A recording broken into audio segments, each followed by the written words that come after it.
আজকে যে অভিযোগগুলো আমার মা আর বোন করছে খুব স্ট্রংলি আমি প্রতিবাদ করলাম। এর পুরোটাই মিথ্যে, বানোয়াট এবং তাদের স্বার্থ উদ্ধার হয়নি বলে আজকে সত্য একটা জিনিসকে অসত্য বলে প্রমাণিত করার চেষ্টা করছে। আমি একজন শিল্পী মানুষ, আমি কি ভূমিদস্যু? আজকে যাদেরকে আমি এই দুই হাতে ছোটবেলার থেকে লালন পালন করেছি, যাদেরকে আমি মানুষ করেছি, আমার জীবনের অনেকগুলো সময়, সুন্দর একটা সময়, প্রতিটা মানুষের একটা সুন্দর সময় থাকে নিজের জীবন উপভোগ করার সময়, সেই সময়টা আমি তাদের জন্য ব্যয় করেছি, তাদের পিছনে ব্যয় করেছি, তাদেরকে মানুষ করার জন্য। আমার বাবা মায়ের সন্তান আমার সন্তান না, কিন্তু তারা কিন্তু আমার দায়িত্ব না। তারপরেও আমি আমার ভাই বোনদেরকে নিজের সন্তান হিসেবে লালন পালন করেছি, দায়িত্ব পালন করেছি। নিজের ভবিষ্যৎ, নিজের ভালো লাগা মন্দ লাগা অনেক কিছুই বাদ দিয়ে দিয়েছি শুধু আমার ভাই বোনদেরকে মানুষ করার জন্য। কিন্তু এখন এসে দেখলাম মানুষ তো হয়নি, হিংস্র কিছু পশুও বলবো না, পশুরা তো আসলে খুব কৃতজ্ঞতা থাকে পশুদের মধ্যে, কিন্তু এদের মধ্যে সেই কৃতজ্ঞতা বোধটুকুও নেই। উপরের দিকে থুতো ফেললে তো নিচের দিকেই আসে। কাদের নামে অভিযোগ করব? অভিযোগ তো আসলে করে বাইরের লোকদের নামে। আর আমি যেহেতু আমার ভাই বোনদেরকে, আমার বাবা মাকে অনেক ভালোবাসি, যার কারণে আমার জীবনে আমি অনেক কিছু ফেস করেছি। তাদের দ্বারা নির্যাতিত হয়েছি, লাঞ্ছিত হয়েছি, অপমানিত হয়েছি। নিজের এত বছর যে আমি ইন্ডাস্ট্রিতে ইনকাম করেছি, তারা আমার সাথে বেইমানি করেছে। আমার সমস্ত অর্থ আমার কাছ থেকে নিয়ে নিয়েছে। আমার টাকা দিয়ে কেনা সয় সম্পত্তি কোনো কিছুই আমার নামে ছিল না, আমার প্রত্যেকটা ভাই বোনের নামে ছিল। আমার অ্যাকাউন্টগুলো শূন্য ছিল। আমার গাড়ি, শুধু আমার দেহটা ছাড়া আমার কোনো কিছুই আমার ছিল না, সব কিছুই তাদের আন্ডারে ছিল।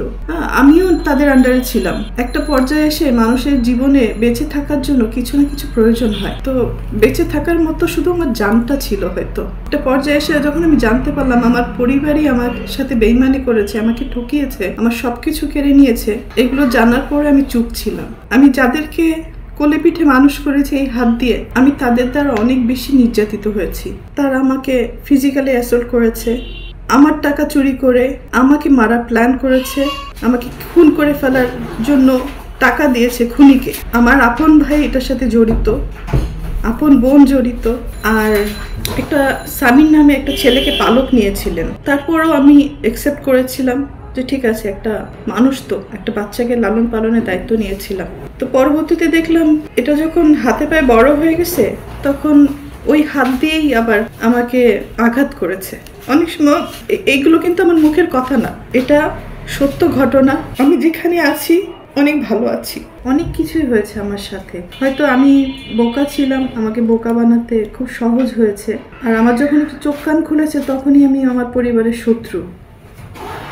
ওই যে বলে না, বিদেশে রোদে পুড়ে বৃষ্টিতে ভিজে টাকা ইনকাম করে দেশে পাঠায়, আর যারা খরচ করে তারা তো আনন্দে খরচ করে, তারা হিসাব করে খরচ করে না যে কতটুকু খরচ করছি। যতক্ষণ দিতে পারবেন পরিবারে, ততক্ষণই পরিবারের সবার কাছে প্রিয় মানুষ। যখন দিতে পারবেন না, তখন পরিবারে সব থেকে অপ্রয়োজনীয় একজন মানুষ হিসাবে গণ্যিত হয়। অনেক বড় বড় ঘটনা আমার সাথে হয়েছে, শেষের দিকে আব্বুর সাথেও হয়েছে। বাবা যখন হসপিটালে ছিল, তার ট্রিটমেন্টের সমস্ত টাকা পয়সা আমার টাকা। আমার এফডিআর ভেঙে আমি 1 কোটি টাকা কম হবে না, বেশি হবে, যদি এটা বলতে হয়, আমি তার পিছনে আমার এফডিআর ভেঙে পেমেন্ট করেছি। সেই রিসিট বলেন, প্রমাণ বলেন, সব আমার কাছে আছে। স্টেট ব্যাংকে স্টেটমেন্ট উঠালে তো পাওয়া যাবে, এবং আপনারা হসপিটালে খোঁজ নিলেই পাবেন।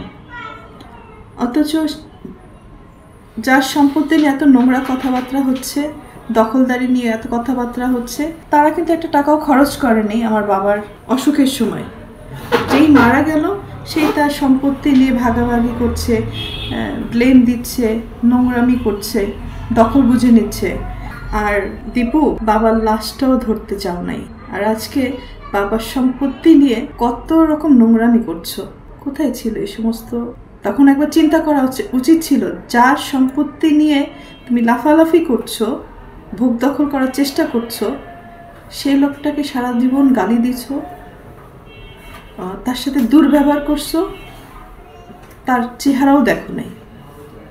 সব প্রমাণ কিন্তু আমার কাছে আছে, এটা আমি এখন দিব তোমাকে। শেষটা এটাই বলবো, আপনারা সবাই ভালো থাকেন, আমাকেও ভালো থাকতে দেন, সম্মানের সাথে যেন আমার মৃত্যু হয় এই কামনাটুকু করে আমি বিদায় নিই।